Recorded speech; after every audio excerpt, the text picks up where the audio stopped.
Welcome to another episode of The Hub on Vital MX, where we break down all of the news from the week that was, and what a week it has been. In the next 10 minutes, we will cover silly season, the Motocross of Nations, the Junior World Championship, the ADAC MX Masters in Germany, injury updates, and more. So, without further ado, let's jump straight into it because there is a lot to unpack. First off, it was officially announced this week that Colt Nichols has joined the Twisted Tea Suzuki team for the remainder of the 2024 SuperMotocross World Championship. The deal also extends into 2025. Crucially, Nichols will sit alongside Ken Roczen, Shane McElrath and Kyle Chisholm for the remainder of this year. There were subtle rumours that one of those riders could be clipped prematurely, but those appear to be unfounded. Speaking in the team press release, Nichols said this: "I'm very excited to be joining the HEP Suzuki team.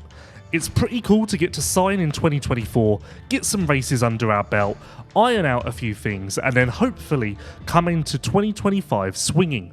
I'm very happy to be a part of the team, and I'm grateful for the opportunity to get to work with the staff and the bike to get this whole thing figured out." Nichols will not debut in Washougal this weekend. Instead, he will make his first appearance in yellow at Unadilla after the 2-week break. Jumping back to Millville now, and two riders, namely Joe Shimoda and Hayden Dean, dropped very interesting information about the upcoming 2024 Monster Energy FIM Motocross of Nations. Team Japan was named last week and Joe Shimoda was not on the list. Naturally, this caused controversy with a lot of fans asking if he was left out on purpose. Did he choose not to go? Well, we went right to the source and Joe confirmed that he opted out of the event because when they asked, which was towards the tail end of the Monster Energy Supercross season, he wasn't having a great time and the idea of doing another race didn't sound so appealing.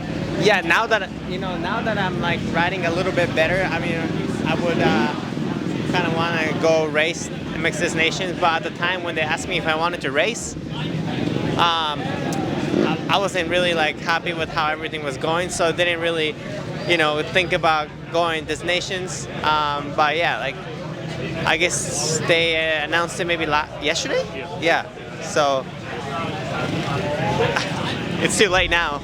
He did hint that if they asked now, his answer would have been different, but it's too late and Team Japan will head to Matterley Basin without Joe Shimoda.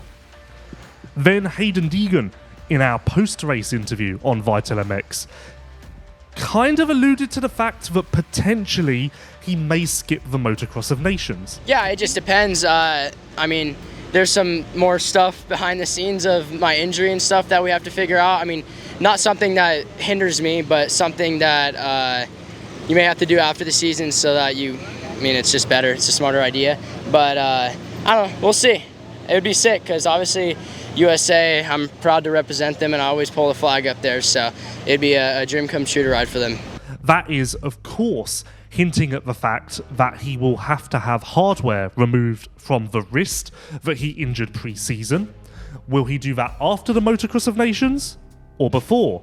Time will tell, and once again, Team USA will not be named for another month at least. Expect it to be 5 to 6 weeks before we hear. Jumping across to the Netherlands now, where the annual Junior World Championship was run, there were a lot of notable names. The 85cc results were particularly interesting, as Levi Townley was crowned world champion, beating out Lucas Leoc. Yes, Townley beat Leoc. Is this 2024 or 2004? Levi Townley stated after the race that he expects to race in EMX in the not too distant future, maybe even next year. He's on an 85 right now, but a move to a 125 is not too far away. Yeah, I'm so happy to be the world champion. I can't really believe it. Last week I thought I'd broken my wrist and couldn't ride, and then did one day on the bike and now I'm the world champion. At the Junior World Championship, although there are individual classes, there is also a Motocross of Nations-esque standings, where the countries are classified. In the country classification, the Netherlands won from France, Great Britain, Estonia, and the USA. Across the 65, 85, and 125 classes, there was just one American who finished in the top 5. That was Joseph Vicari, who was 5th overall in the 65cc class.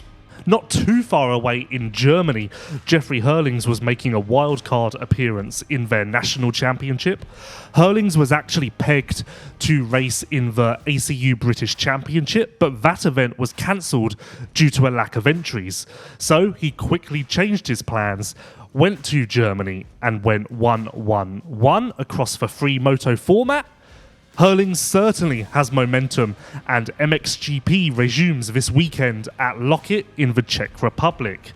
That's not been a happy hunting ground for Herlings, but hey, based on current form, maybe he turns it around this weekend and continues to chip into the 51-point deficit that he faces to championship leader Tim Geiser. Some of the returning riders could actually help Herlings. Romain Fevre will return to competition this weekend. He injured his thumb in Germany at the beginning of June. Alberto Ferrato will race in MXGP for the first time this year, so this will be his international debut aboard the standing construct Honda. And Brent Van Donnick will return as well. He, of course, crashed out of the very first round in Argentina and broke his femur. Controversy surrounded that injury, so I'm sure that you heard about it. And in more returning rider news, HRC's Ruben Fernandez is back on a bike. He too tore his ACL at the first round of MXGP, so it's actually quite remarkable that he is already riding again.